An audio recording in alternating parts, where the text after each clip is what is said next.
একের জিনিসগুলো নিয়ে ৩-৪ ঘন্টা রাস্তায় বসে থাকতে হলো। ১ম এ তো দুটো ট্রেন ক্যানসেলই হয়ে গেছে। তারপরে আবার এমন একটা ঘটনা ঘটলো, দেখাচ্ছে অ্যাপে যে ট্রেন আসছে কিন্তু সেটাকে হাবড়া লোকাল করে দিয়েছে। সেই ট্রেনেরও প্রেশার।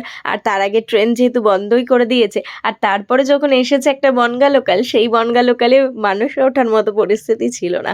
এতটাই ভিড় আর এত জিনিস কিনেছিলাম, এত বড় ব্যাগ ছিল আর এত ভারী ব্যাগ ছিল, যেটা তোলা তো অসম্ভব একটা ব্যাপার হয়ে গিয়েছিল। প্রচুর মানুষ উঠতে পারেনি আর যারা উঠেছে কেউ কোনোমতেই উঠেছে। মানে এরকমই একটা কন্ডিশন, বাচ্চারা চিৎকার করছে। মানে এত পরিমাণে ভিড় ছিল সেটা না দেখলে বিশ্বাস করার মতো অবস্থা না।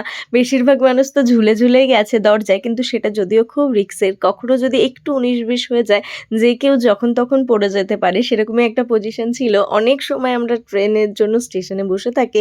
অবশেষে পরের ট্রেনে কোনো রকমে উঠি কিন্তু এত বড় ব্যাগ কোথায় রাখবো, কি করব? এমনই একটা কন্ডিশন ছিল যে কোনোরকম কোনো ভিডিওও করতে পারিনি।